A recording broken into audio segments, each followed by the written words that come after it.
Hi, everybody. Good morning. It's really hard for me to look at myself.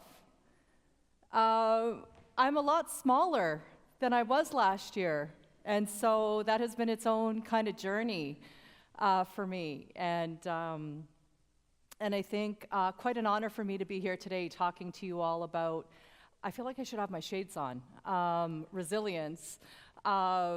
I also don't speak in such a monotone. I was like, wow, how did that get snapped that way? So today I've got 20 minutes with you of your precious time.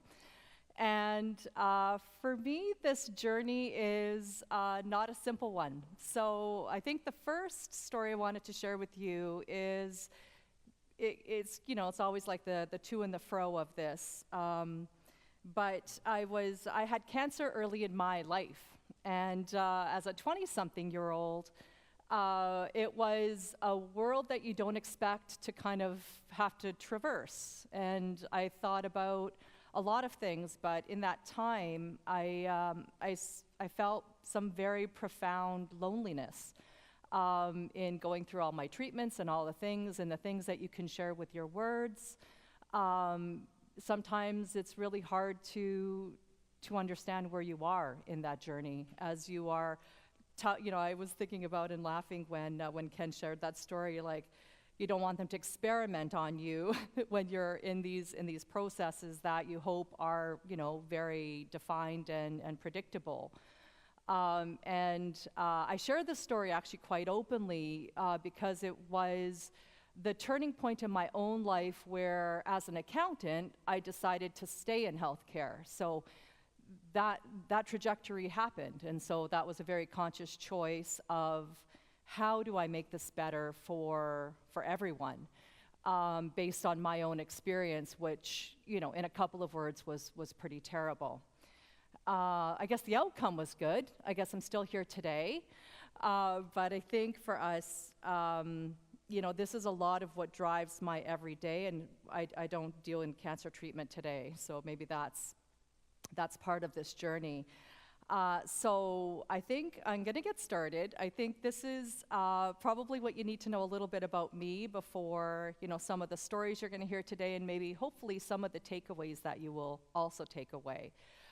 So the first is that I never shy away from a challenge, and today always embodies that for me, which is this is the place where we get to break open the boxes. So it's like, let's think of the challenges, let's think of the ideas. It is how I work with my teams. It is no ideas off the table, and ideas can come from everywhere. So I don't shy away from anything that's too tough. And in fact, how I kind of think about it with my team is, let other people figure out the easy stuff. We are here to figure out the hard stuff. So that is where we show up to in our lives every day. Number two is really important to me. So this is sometimes why my meetings go long. I am genuinely interested in people, what they have to contribute, and it probably also helps to drive why I'm in the business I'm in, which is, how do I make people's lives extraordinary? And I see myself as part of that solution somehow, and maybe sometimes that even is recognizing when to back away. I think the third one is actually really important, which is that I have no shame, and that kind of weaves in a little bit to no question is too weird, and it also means you have to be prepared to hear what you're going to hear. So I think it is, how do you engage in a real way with people? And that means for me having some very difficult conversations at times, but really learning from that and growing from that. So I start there. And I truly believe in number 4, which is, we have the power to shape, shift, and transform anything, including ourselves. You get to choose who you want to be every day, and it's maybe some of the advice I give to my kids every day. So given that I get to talk about resilience, I think just to make sure we're all here for the same talk, I hope I hope it's big enough for everybody to see, so I may not read it. But on the right-hand side, I think it's important, a couple of words here that I think are important that I'm going to touch on.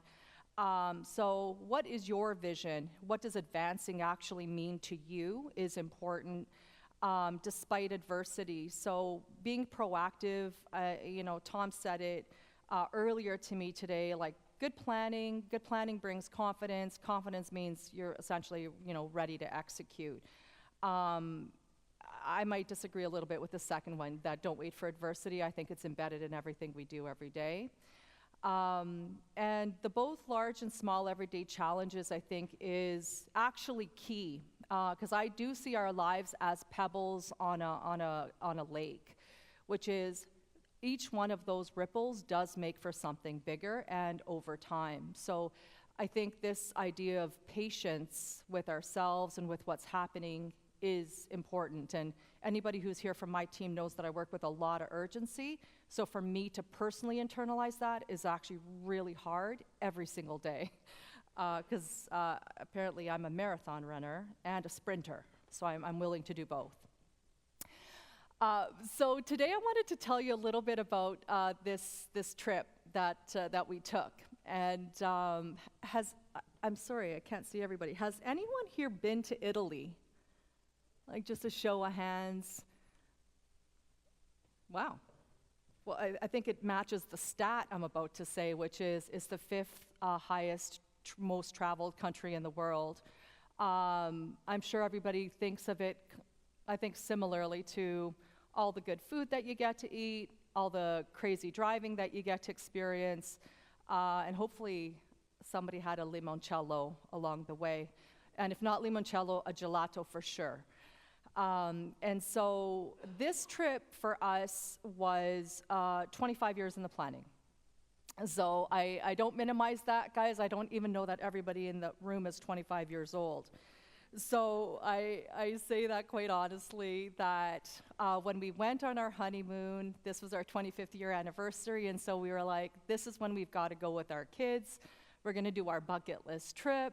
And we had like the benefit of, my parents who are Italian joining us. It was all making for what I would call is the idyllic Italian vacation. So as you could probably appreciate, I am a planner and also the action oriented. So I had many spreadsheets of what this would look like, every destination deeply researched.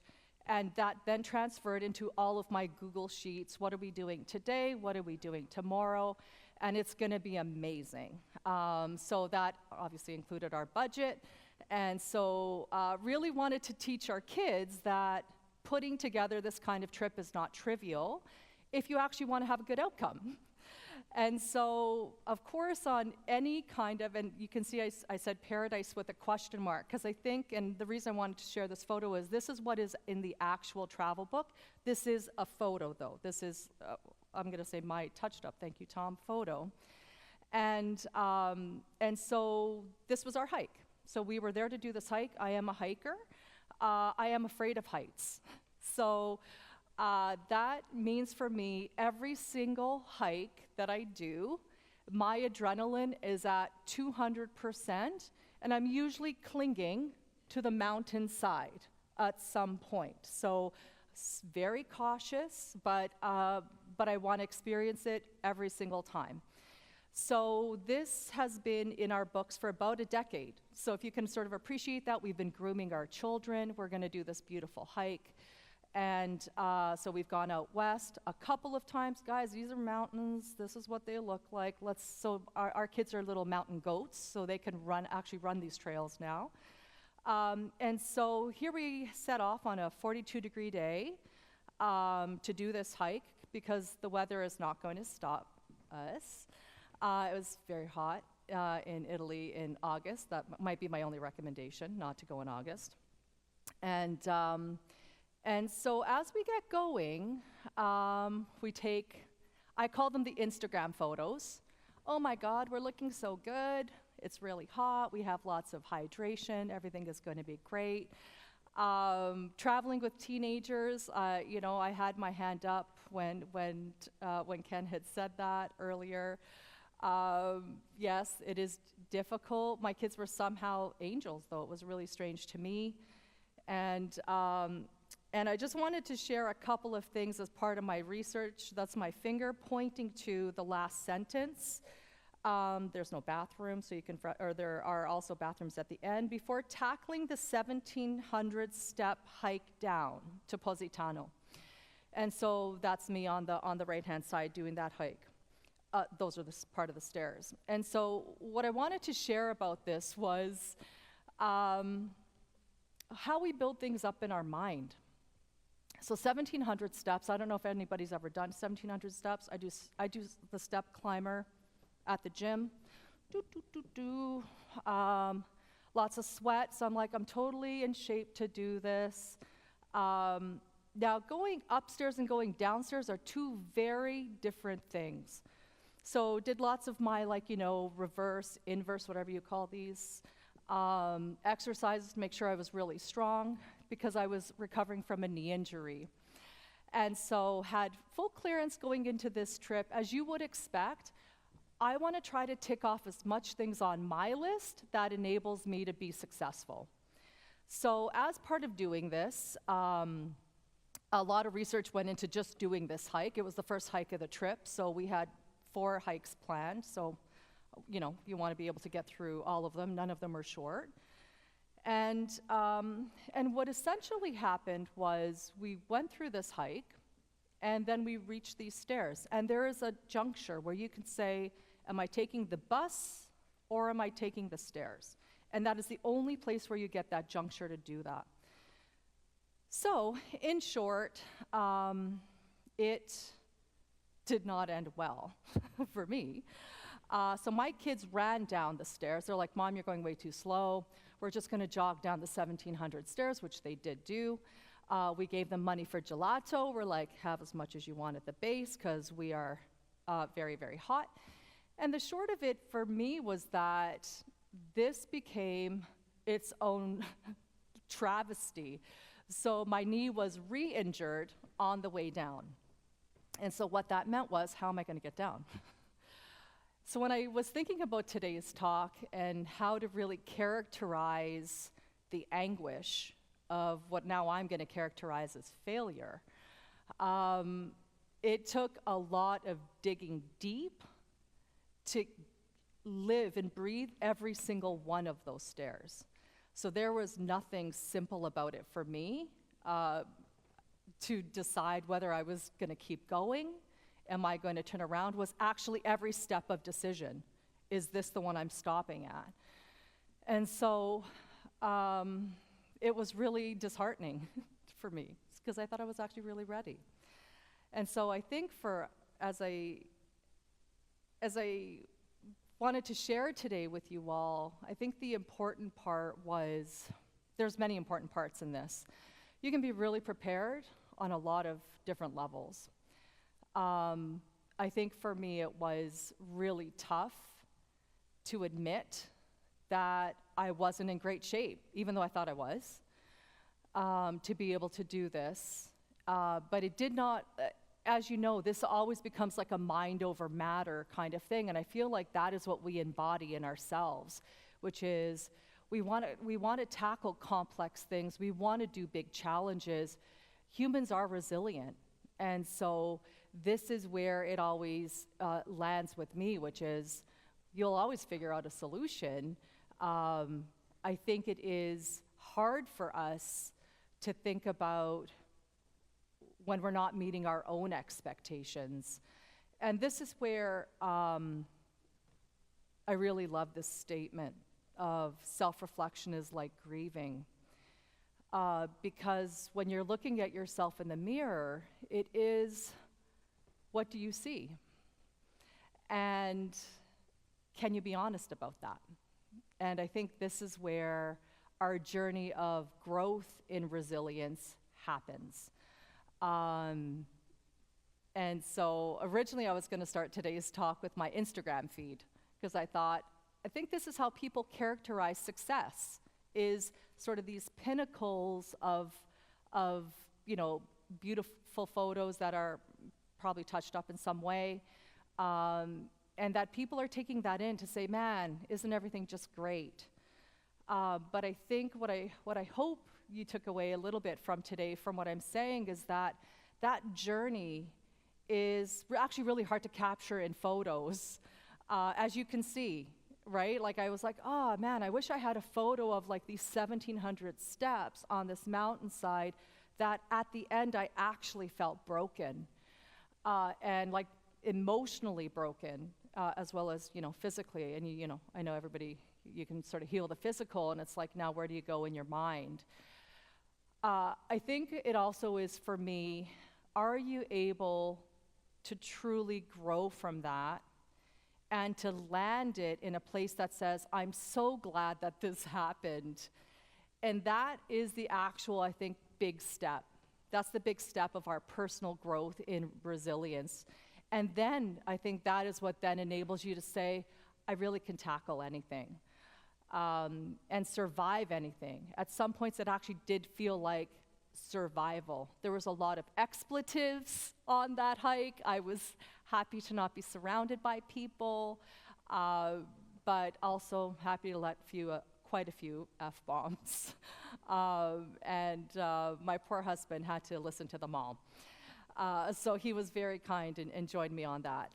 But I think what I'd want to leave you here is, as we grow individually, to be able to contribute to our teams, how do you bring your whole self? And we talk about that a lot certainly in our workplaces these days. This idea of bringing your whole self to work is bringing the ability to bring your failure, what you've learned from that, and then where you go with that. And I think that's what then creates, I'd say, a tremendous amount of trust across teams, whether you're in your school teams, whether you're in your family teams, like sometimes I say that, Team Salisbury, and of course, like wherever it is that your job's entrepreneurial, whoever it is that you're interacting with, I think it actually is what creates empathy on teams to be able to then execute in such a high, better outcome kind of way. And I think this is how then you can actually push each other, because you have built enough trust to work in, and you continue to want to be ambitious and grow together. And so I think these are all of these micro adjustments that we do in our life, all those little pebbles, how they shape where we go, how we go there. I think for us, and I hope you can internalize that, is really the beauty of being human. We get to think about it, we get to make our choices, and we get to live with the outcome of those choices. And while I think, I talk a lot about team, the part I think that's really important is, can you be true to yourself first? And I think this actually takes, I can say, a lot of maturity. It takes a lot of humility. And I think for us, as we age, we actually do get smarter. I wish my kids would pick up on this faster. That we actually have some pearls of wisdom to offer, and I think it will come at some point. We're in the eye-rolling stage, and a lot of whites of eyes is the stage we're in right now. God, Mom. And I talk a lot about nutrition these days, and so I think that's what I'd want to leave you with today is. Sorry, I'm not watching my time. How am I doing for time? Okay, thank you. As you can see, I could really spend 10 minutes per slide. So I'm going to get to this slide and stay here. So I think the first point is important. I say this a lot to my adult friends, which is be who you want to be and don't get in your own way. So I think life also builds so much in our minds, you know, expectations, what others expect, all of these things. I think as we start to create our own confident bubble, it is in your power to take those first steps. So take them, and really try to figure out what's holding you back. And so I think this is your own success journey. And so how do you do that?